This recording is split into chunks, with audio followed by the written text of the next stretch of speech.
혼자 사는데 70평. 지금 시세가 최소 140억에서 150억 정도 될 것 같아요. 반프리미엄 퍼스티지 34평을 갈 거냐 아니면 서리마을 빌라를 갈 거냐 나중에 땅을 치고 후회를 했죠. 그 당시에 부동산 시장이 막 오르다가 정부에서 막 규제를 하니까 아침 9시에 먼저 입금을 한 사람을 쫙 줄 세워가지고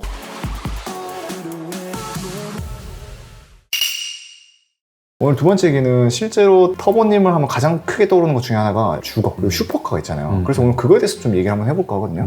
실제로 터보님께서는 어디 살아보셨는지 한번 좀 공유를 해주실 수 있으세요? 아주 어릴 때는 주택에 살았고요. 서리마을 고급 빌라를 한 3군데 정도 살아봤고 방배동 쪽에 동광단지나 신동광단지가 있어요. 네. 처음에 독립할 때 거기를 집을 얻었었고 그 집에 5년 정도 살다가 혼자서요? 혼자 살았어요. 몇 평이었어요 그때? 그때 70평이요. 혼자 사는데 70평이요? 아니 근데 빌라가 싸요. 아파트보다 훨씬 싸요. 당시에 부동산 시장이 진짜 안 좋았어요. 그 당시에 반포레미안 퍼스티지 34평이 13억 맞아요. 14억 이랬어요. 싼 데가 12억 5천이었어요. 제가 알아봤을 때. 반포레미안 퍼스티지 34평을 갈 거냐 아니면 서리마을 빌라를 갈 거냐 이 고민을 되게 많이 했었어요. 좀 넓은 데 살아보고 싶어서 여기 간 거예요. 나중에 땅을 치고 후회를 했죠. 얘가 2배가 될 때 얘는 거의 안 오르더라고요. 근데 왜 이게 빌라는 안 오르고 아파트는 저렇게 오를까에 대한 고민에서 시작해가지고 그때부터 부동산 공부를 시작하겠어요. 그러면 대표님 그때 당시 나이가 어떻게 됐어요? 첫 집을 산 게 30대 초반이었고요. 설해마을 네네. 70평. 그 전에는 이제 부모님 집에 살았었고 그러다가 이제 거기를 팔고 트리마제로 들어갔었죠. 그때 매수해서 들어가신 건가요? 트리마제는 매수는 아니고요. 서리마을에 오래 살다가 결혼을 생각하다가 신혼집을 도대체 어디를 구할까 서울에 있는 한강변에 있는 아파트는 다 봤어요. 뭐 마포구 이런 데는 제외하고 네. 너무 머니까 저랑 그 당시에 제가 본 아파트 호수만 한 200개는 될 거예요. 임장을 직접 가셔서 본 다 거예요? 갔어요. 예. 주말 없이 그냥 매주 다녔어요. 매주 계속 한남 더일만 10호수를 넘게 봤었고 한남도 L이요? 네, 한남 더일 뭐 85평, 74평, 뭐 10호수를 넘게 봤었고 이제 나인원 한남이 그때 당시에 분양을 한 해 만에 이랬었어요. 이제 분양을 한 건 아니었고요. 지어질 것 같아라고 하는 말이 나왔었어요. 그래서 기다리면서 이제 결혼을 하면 살 데가 없잖아요. 서리마을 빌라 이미 매각을 한 상태였어요. 어디를 가서 살아야 되냐 이러다가 트리마제에 전월세로 들어갔었어요. 그럼 그때 나인원 여기는 분양을 받으신 거네요? 네, 분양받았어요. 그때 당시 분양가가 얼마였어요? 75평 기준으로 봤을 때 이게 층수마다 좀 달라요. 테라스 있는 집은 한 47억 정도 됐었고요. 테라스가 없는 집은 42억, 테라스가 없는데 고층 거기는 44억 2천 분양가가 이랬었어요. 근데 대표님 제가 나인원은 잘 몰라서 그러는데 나인원이 처음에 선임대 후분양 뭐 이런 말이 있었던 네네네네네. 거죠. 근데 그건 어떻게 된 거예요? 제가 블로그에 진짜 자세히 좀 남겨놨는데 뭐 여러 가지 이제 문제들이 있어서 임대 후 분양으로 전환을 했었어요. 당시에 5.5대 1로 분양이 끝났죠. 네. 그 당시에 부동산 시장이 막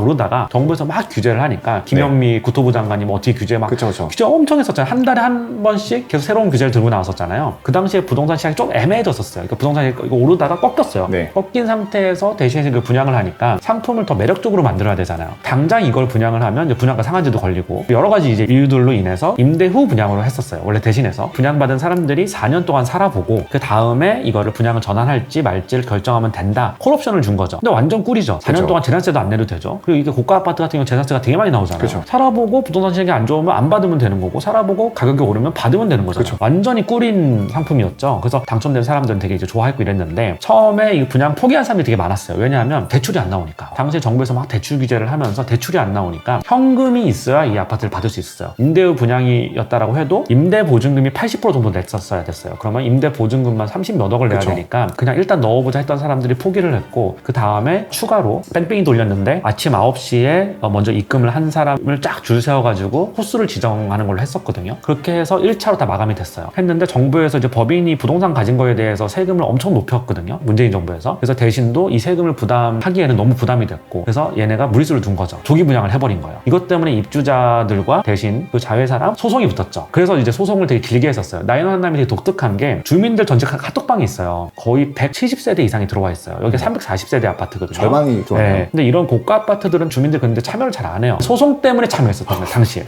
좀 복잡해요. 과정도 좀 복잡하고. 제 블로그에 되게 자세히 정리가 돼 있습니다, 이것도. 궁금하시면 제가 블로그 링크 설명란에 넣어놨으니까 한번 봐보세요. 네네. 어쨌든 가처분 신청을 냈는데 이게 이제 기각을 당하면서 입주자들 입장에서는 그 당시 아파트 가격이 엄청 많이 또 오르고 있는 중이었어요. 분양 가격이 75평 기준은 40억대, 뭐 비싼 건 50억까지 됐고 89평형은 분양 가격이 50억에서 60억 사이, 그리고 듀플렉스는 분양 가격이 70억, 그리고 펜트하우스는 당시에 협의하기로 했고 듀플렉스는 70억 분양가에서 지금 시세가 최소 140억에서 150억 정도 될 것 같아요. 실거래될 수 있는 가격이. 그렇습니다. 어쨌든 뭐 시세는 그렇게 돼 있는데 당시에 분양 가격 막 4, 50억에 받았던 사람들이 소송을 하려고 하다가 기각이 됐고 본 소송으로 넘어가야 되는데 이미 대신해서 가지고 있는 물량이 원래 분양 가격은 40억대였는데 그 60억에 팔리고 50억에 팔리고 막 이러니까 어차피 아파트 가격 올랐는데 뭐 소송을 하냐, 그냥 조기 분양 받자 이런 분위기로 돌아서가지고 조기 분양이 완료가 된 거예요. 임대를 1년 한 반 정도 했었어요. 하고. 그리고 조기 분양을 2년 안 되는 시점에서 해버린 거예요. 그래서 나중에는 대신 쪽에서 입주자들하고 마찰이 있었잖아요. 소송을 한 해 만에 막 이러고 있어가지고 사이가 되게 안 좋았는데 끝까지 소송을 하는 사람들한테는 1원도 할인 안 해줄 거고 너희들한테 안 팔겠다 아파트를. 명도 소송을 하겠다 이렇게 나왔었어요. 그러니까 불안하잖아요. 재산적 손실이 최소 20억을 봐야 되는 상황에서 명도를 당하면 안 되잖아요. 또 여기서 회유 또는 약간의 그 압박에 좀 이렇게 넘어가서 그냥 이제 조기 분양 하신 분들도 계시고 이게 약간 입주자들 입장에서는 좀 억울한 부분들이 있는데 대신도 사실 정부에서 갑자기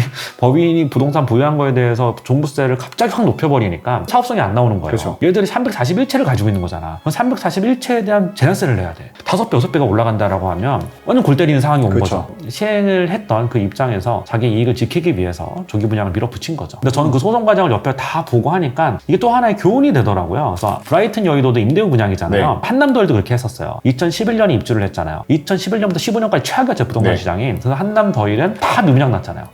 당시 시장이 너무 안 좋았어가지고. 한남더일 85평의 당시 분양가가 42억, 40억이었어요. 아무도 안 샀어, 아무도. 네. 당시에는 아리박 34평이 13억이었다는 걸 기억을 해야 됩니다. 진짜 비싸긴 했네요. 네, 그러니까 그렇게 분양을 해버리니까 부동산 시장도 안 좋으니까 아무도 안 받았어요, 분양을. 그렇죠. 그러다가 나중에 시장이 풀리면서 시행사랑 소송을 했어요, 주민들하고. 그래서 임대후 분양을 하게 되면 결국 나중에 분양가액을 얼마나 할 거냐 이것 때문에 소송을 했고요. 한남더일은 나인원 이 분양 확정 가격을 줬는데 그 계약서상의 문구에서 조기 분양을 할 수 있는 여지가 좀 있었어요. 그래가지고 이제 그것 때문에 입주민들이 진 거죠. 그래서 이번 브라이튼 여의도 같은 경우는 나인원도 그랬대. 이러면 그 계약서에다가 절대 못하게끔 쓰겠죠, 그렇게. 그러면 지금 아까 대표님 얘기 듣다 보니까 대표님이 독립을 할 때 설해마을 선택함으로써 약간 손실액이 한 10억 정도 놓쳤던 거잖아요. 네, 네. 그래서 아까 되게 좀 안타까워했잖아요. 사실 부동산에 조금만 관심이 있었으면 절대 그런 선택을 안 했을 거고 당시 반프리미엄 퍼스티지를 보고 계약 날짜까지 잡아놓고 제가 뒤집은 거예요. 월요일날 계약해요 이러놓고 일요일날 마음을 바꿔버렸어요. 죄송합니다, 계약 못하겠습니다 이렇게 보낸 거예요. 그 선택이 10억을 그 선택이 10억이 왔다 갔다 한 거죠. 내 돈 5억밖에 안 드는 거야, 당시에. 와. 내 돈 5억이면 살 수 있었어요. 그 당시에 부동산 공부를 조금만 했으면, 조금만 관심이 있었으면, 공부도 아니야, 관심. 아주 작은 관심만 있었어도 그런 어리석은 선택을 안 했을 텐데, 근데 빌라 분양은 업자들이 거의 반사기꾼이에요. 사실 청담동도 마찬가지야. 청담동도 그렇고 뭐 다른 데도 마찬가지인데 조그마한 토지를 사가지고 포장을 메이크업을 잘 해가지고 되게 비싸게 파는 거란 말이에요. 그래서 빌라 시행이 돈이 많이 됐어요, 시행하기 좋을 때. 그래서 빌라가 굉장히 저는 거품이라고 생각을 많이 해요. 그리고 소자본으로 어떻게 보면 마케팅 잘하고 분양대행사 잘 써서 내재 가치보다 훨씬 비싸게 팔 수 있는 게 빌라라고 생각을 합니다. 네, 그래서 저는 거기에 좀 당했던 거예요, 사실 처음에. 그럼 대표님께서 약간 좀 후회를 안타까워 했잖아요. 근데 이제 그런 말이 있어요. 부자들은 돈이 많아서 별로 아쉬워하지 않는다라는 또 그런 편견이 있는 것 같은데. 절대 그렇지 않아요. 절대 그렇지 않고요. 사람의 성향 따라 좀 다를 수는 있는데 순자산 뭐 한 몇백억 있으면 부자잖아요. 그런 친구들도 그런 거 되게 아쉬워하고요. 부자들은 아파트값 변동에 신경 안 쓴다. 그것도 맞는 말이긴 해요. 왜냐하면 자기 전 재산에서 아파트 가격이 차지하는 비중이 포션이 낮기 때문에 별로 신경을 안 쓰는 건 맞아요. 근데 이왕 살 거 오르는 데 사는 게 좋죠, 당연히. 실제로 지금 부자분들 주거 형태가 한 3가지 정도 나뉜다고 보거든요. 첫 번째는 고급 빌라, 프라이빗한 빌라나 아파트들도 요즘 고급 아파트들 많이 있잖아요. 주상복합, 레미안 퍼스티지나 뭐 압구정 현대아파트나 이런 아파트들이 있는데 이 세 정도로 나눠지는데 이 선택하는 기준이 다 있을까요, 다? 고급 빌라 시장도 되게 양극화돼 있다라고 생각을 하는데 설해마을 고급 빌라 시장과 청담동 고급 빌라 시장이 또 완전 다르거든요. 설해마을은 아무리 잘 지어도 제가 볼 때 4, 50억 이상 못 받아요. 그냥 4, 50억 이상 쓸 수 있는 사람들은 거기를 안 가요, 일단. 근데 일단 가성비 때문에 설해마을 들어가는 경우가 좀 많고 아니면 그냥 동광단지나 이런 데는 그냥 부모님 거 물려받고 이거 사시는 분들도 있고 진짜 부자인데 돈 많은데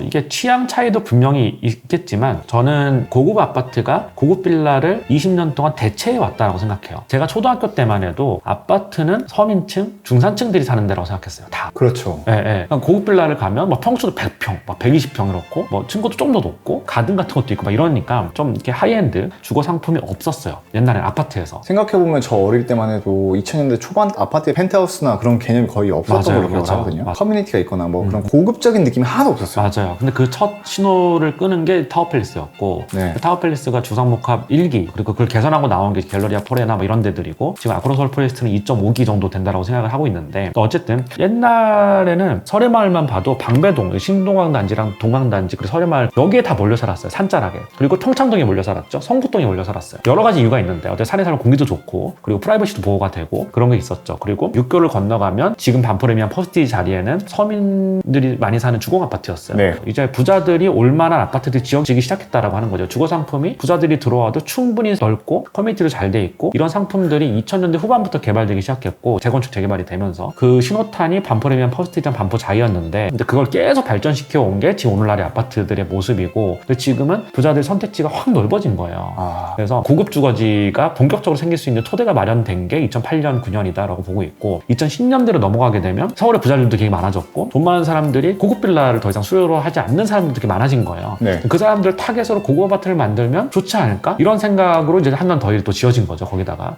대표님은 어찌됐건 트리마제 고층에서 한강뷰를 보이시면서 살았었잖아요. 그러다가 지금 나인원에 거주하고 계시잖아요. 그리고 또 최근에 아크로서울 포레스트도 보셨잖아요. 네네. 대표님이 모았을 때 이런 주택형 고급화나 아파트가 더 좋은지 고층형 그런 게 더 좋으실지 둘 다 경험해보신 분으로서 장단점이 뭐가 있을까요? 고층형 아파트 같은 경우는 일단 타워형의 장점들이 있잖아요. 기둥식으로 아파트를 지으면 층간소음도 좀 적을 수 있고 근데 그래도 층간소음 다 있어요. 네. 트리마제도 층간소음 뭐 주의해달라는 표만도 쭉 붙었었고 그러니까 이웃을 누굴 만나느냐가 더 중요한 문제긴 한데 그리고 뷰가 좋다라는 장점이 있고 또 높은 데 살면 사람이 나 성공했구나 뭐 이런 어떤 그런 게 호연지기 같은 게 생겨 이렇게 다 또 젊었을 때 그런 장점이 있는데 단점을 꼽으라고 하면 보통 그렇게 초고층 아파트들은 게이트형 단지가 없어 보통 트리마제도 너무 작아요. 그러니까 작은 부지에다가 이걸 올리고 용적률 끝까지 끌어다가 이게 쫙 올리다 보니까 그 안에 산책할 때 이런 데가 별로 없어요. 그리고 아크로서울 포레스트도 다 개방돼 있고 상업용 건물에 사는 느낌이잖아요. 그런 것들이 저는 별로 싫더라고요. 그리고 두 번째로는 뷰 좋은 거는 한 2달 정도밖에 못 가는 것 같아요. 제 개인적인 생각으로. 네. 나인원이나 덜 사는 친구들하고 얘기를 해보면 여기 사는 분들은 왜 여기로 왔냐고 물어보면 다 한 번씩 살아봤더라고요. 다. 그 뷰 좋은 아파트에. 여름에 진짜 더워요. 그 타워형으로 창 크게 돼 있어가지고 여름에 빛이 들어오면 진짜 덥더라고요. 두 번째로는 그 뷰가 오래 못 간다. 세 번째로는 보통 그런 아파트들이 창을 크게 열 수 있는 데가 별로 없어요. 아크로서울 포레스트로 보면 창을 조그맣게 열어요. 그 진짜 답답하더라고요. 저는. 제가 시그니엘도 되게 여러 군데를 봤었는데 처음에 이제 분양할 때도 봤을 때 여긴 못 살겠다 싶었던 게 창문이 안 열리잖아요. 어떻게 살아? 그게 생각보다 엄청 크게 하고 정말 커요. 살아보면 진짜 커요. 그리고 진짜 건조해요. 시그니엘은 엄청 건조하고요. 제 지인들도 시그니엘 살다가 다 나오는 이유가 그런 것 때문에 많이 나와요. 남들한테 이게 인스타그램 같은 거 할 때 딱 찍어서 뷰 보여주고 이런 것도 자랑하긴 또 좋죠. 그게 젊었을 때 한때지 사실 나이 들고 가족들하고 같이 살다 보면 게이트가 있는 이런 단지가 훨씬 좋아요. 뭐 이제 전동 자동차 같은 거 많이 타잖아요. 게이트형 단지에 살면 가을이나 여름에 뭐 밤에 나가서 이렇게 자동차 타면 놀 수가 있잖아요. 근데 아크로서울 포레스트를 내가 만약 산다라고 가정을 해보면 생각을 해보면 그렇게 할 수 있는 데가 없는 거예요. 서울숲에서 한다? 사람도 그렇게 많은데 아파트 주인만 있는 게 아니잖아요. 너무 사람이 많아요. 또 날씨 좋을 때는 그 전동차를 탈 수가 없어요. 거기서 아예 그냥 나 혼자 산책하고 강아지 산책하고 이런 거는 뭐 괜찮지만 아이랑 같이 마음 놓고 뛰어놀 수 있는 단지가 있는 게 정말 크더라고요. 굉장히 커요. 만약에 아이가 없었다면요? 아이가 없어도 전 같은 선택을 했을 것 같아요. 저는 사실 나인원에 들어왔을 때는 아이가 없었고 저는 기본적으로 사람은 땅을 밟고 살아야 된다고 생각하는 사람이고 뷰는 저한테는 그렇게 큰 가치를 주지 못하고 어느 위치에 사느냐 그리고 주변에 어떤 근생 상권이 있고 그럼 얼마만큼 자유롭게 쉽게 이용할 수 있느냐. 유엔빌리지 다 제꼈죠. 유엔빌리지는 나와가지고 편의점 가려면 20분이 걸려. 걸어서.